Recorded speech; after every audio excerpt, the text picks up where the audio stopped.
Pertenecemos al grupo Hoja en Blanco, que se constituyó hace unos meses para trabajar algunos temas relacionados con educación y cultura.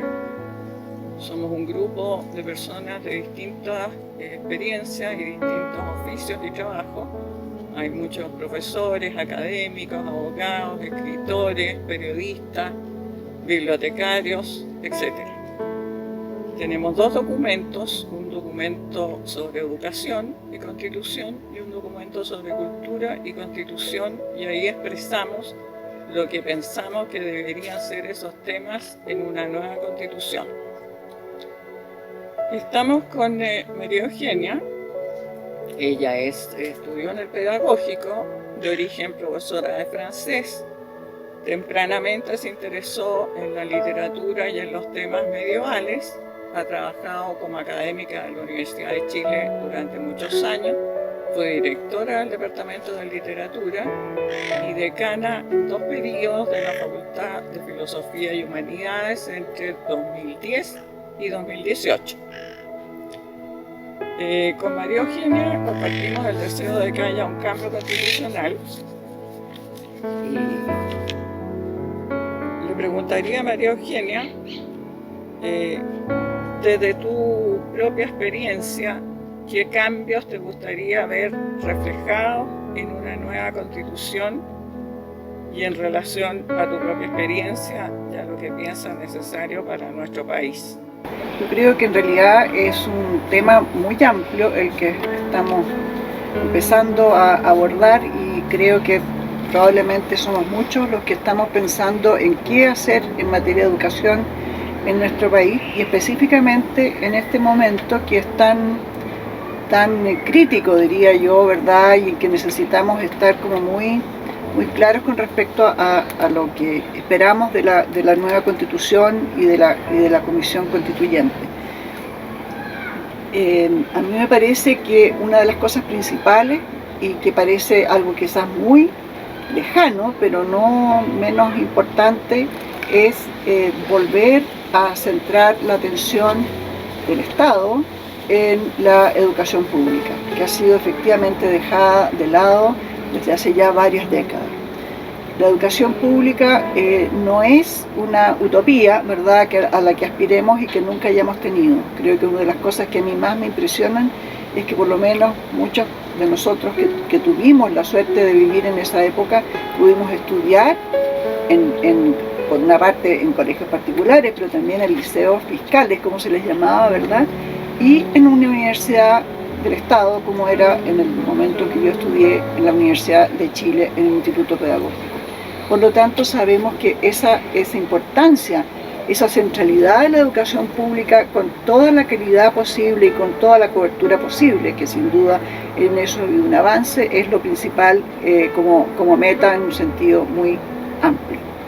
Y eso tiene que estar garantizado explícitamente en la Constitución, y no solamente, ¿verdad?, como un derecho a la enseñanza, que puede ser en realidad, como sabemos, voy a decirlo directamente, cualquier cosa, pero no justamente lo que nosotros esperamos que sea.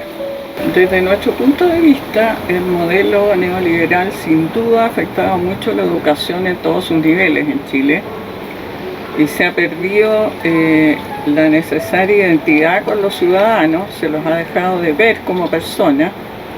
Ya hay una educación claramente que es una educación para pobres, que es el 90% de la población en edad escolar o universitaria en cualquier nivel que sea, y un 10% que es el que asiste a los colegios particulares pagados y que tiene acceso a una mucho mejor educación como debería ser para todos los ciudadanos. Desde tu propia experiencia, de tu quehacer en la universidad, ambas hemos tenido una experiencia de largos años de educación gratuita. A mí no deja de sorprenderme las personas que dicen ahora que la educación sin duda tiene que ser pagada, habiendo ellos estudiado gratuitamente en nuestros colegios y universidades. Yo creo que tú tienes muchas ideas importantes de cambios y transformaciones que te parecen fundamentales, quizás en el ambiente universitario, que es en el que tú has trabajado toda tu vida prácticamente. ¿Qué te parece importante ahí que habría que hacer y cambiar?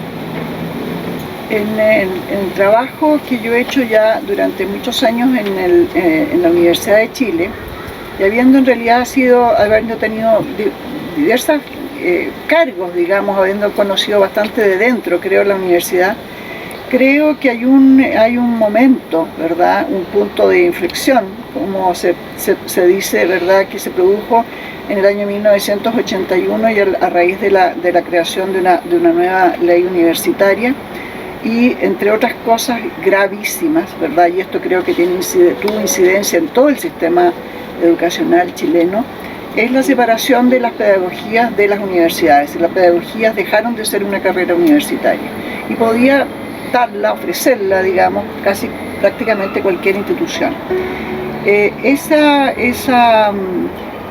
Creo que la palabra es descalificación de un trabajo tan importante como el de los profesores, ¿verdad?, tanto en educación básica como en la media, ha traído innumerables problemas tanto para los mismos profesores como para todos los estudiantes, ¿verdad?, del sistema escolar. Y efectivamente, como dice Josefina, hay solo una mínima cantidad de escolares, ¿verdad?, que han podido gozar de una educación un poco más cuidada, pero en verdad la mayor parte de nosotros y de las generaciones más jóvenes, ¿no?,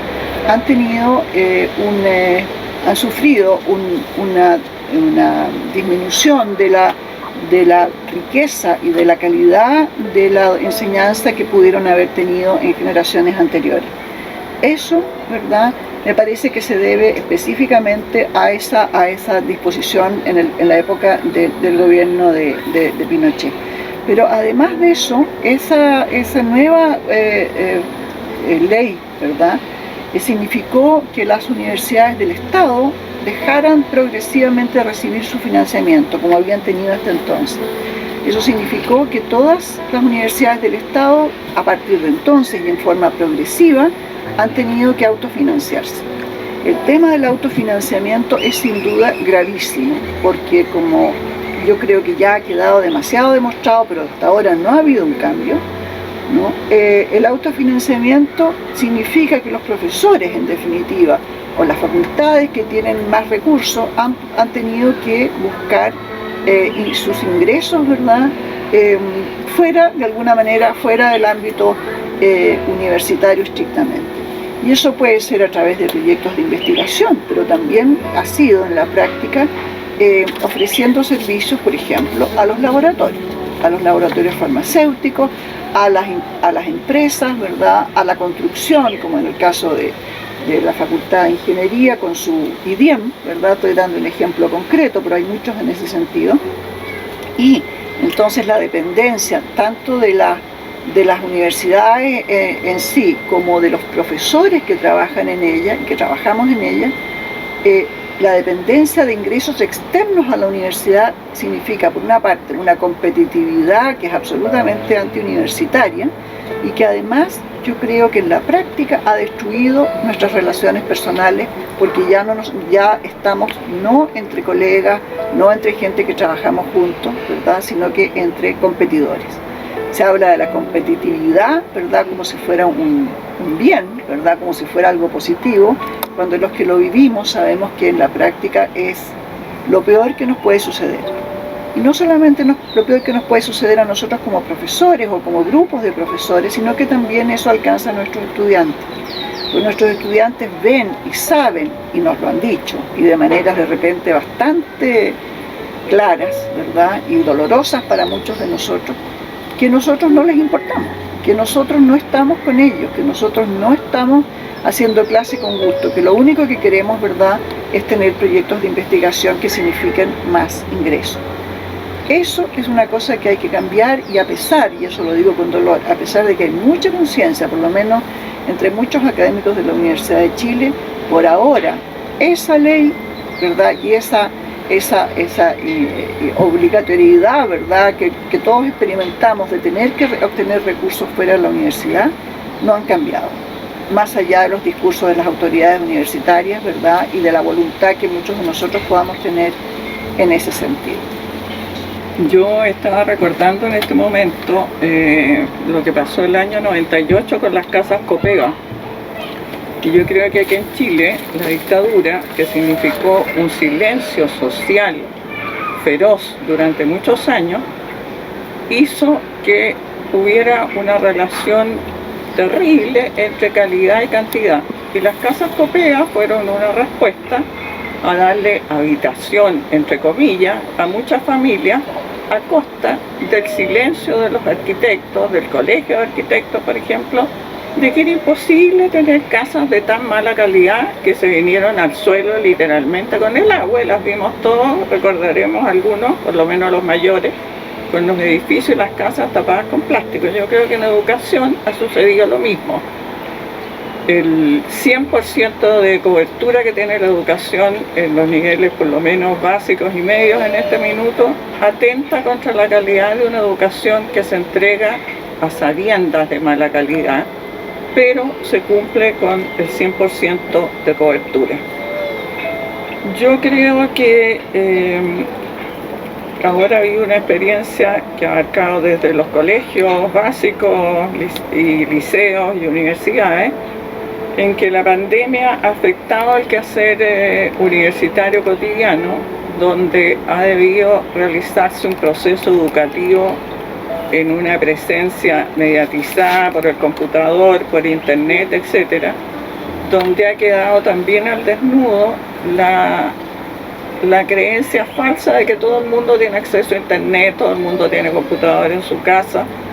Yo creo que tú has tenido ahí una experiencia interesante y valiosa en tus clases por esa vía en estos meses de pandemia. Yo creo que sería interesante que tú la contaras, porque había experiencias muy disímiles, unas muy malas, otras más o menos y otras muy buenas, y yo creo que tú estás curiosamente, quizá por el tema también, que tiene que ver en un momento curiosamente muy, muy especial. Es cierto, a mí me gusta, voy a empezar por lo primero que dijiste, Josefina. A mí me gusta la comparación que haces entre la vivienda para todos y la educación para todos, porque el caso es ejemplar, ¿verdad? En el peor sentido de las casas Copeva, creo que es equiparable a muchas de los ejemplos que uno conoce, que incluso con buena voluntad los profesores, ¿verdad?, han tenido dificultades porque les exigen mucho a ellos también para ejercer su profesión de una manera digna y acorde con las necesidades de sus niños, de sus estudiantes.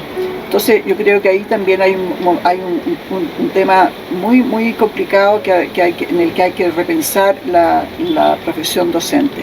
Pero volviendo al tema actual y a la pandemia, yo creo que efectivamente puso, como se ha dicho, la pandemia específicamente puso al desnudo la dificultad que tenían muchos de nuestros estudiantes y que tienen todavía en alguna medida muchos de nuestros estudiantes. Estoy pensando en este momento en la universidad, que es lo que conozco más de cerca, simplemente para conectarse, ¿verdad? Hubo que hacer todo un esfuerzo en las universidades para regalarles o prestarles, ¿verdad?, equipos, sobre todo el tema de los programas que tenían o de la capacidad que tenían sus teléfonos celulares o sus chips, en fin, todo ese tema que ya lo conocemos. Pero a mí me ha llamado la atención que efectivamente el aula, como se le llama, ¿verdad?, porque se llama aula del Zoom, ¿verdad?, permite cosas muy distintas, ¿no? Y efectivamente a muchos profesores, sobre todo en un comienzo, nos molestó, nos incomodó que hubiera tantas cámaras en negro, ¿verdad?, que había pocos alumnos que se presentaran con su cara frente a los demás y a los profesores. Hay muchas explicaciones con respecto a eso, incluida una que yo puedo creer que es que muchos de ellos que se han sentido avergonzados por la precariedad en la que viven y no quieren mostrarla al resto de sus compañeros o de sus profesores. Entre mis estudiantes, me consta, en la Universidad de Chile, ¿verdad?, hay muchos jóvenes, ¿verdad?, que viven efectivamente en hogares bastante precarios, y a algunos de ellos parece que les importa más y a otros menos, eso yo lo entiendo. Pero como decía Josefina al comienzo, mi especialidad es la literatura medieval. Entonces eso es lo que yo le digo siempre a mis alumnos, es una literatura de allá lejos y hace tiempo, ¿verdad?, casi por definición. Y lo que se me ocurrió hacer justamente para este semestre, ¿verdad? Y pensando en la situación en que estamos y en todas las posibles ventajas que tiene también la presentación, ¿verdad? En Zoom y el uso de distintos videos y material audiovisual en general, es que ellos eligieran, ¿verdad? Tanto un tema, ¿verdad? O unas imágenes o un texto medieval, y de alguna manera lo actualizaran, si se quiere, dicho de la manera más sencilla posible. Lo llamamos un viaje, ¿no? Es un viaje de ida y de regreso, ¿no? Es ir a la Edad Media y volver desde la Edad Media, es decir, cómo vivimos ahora.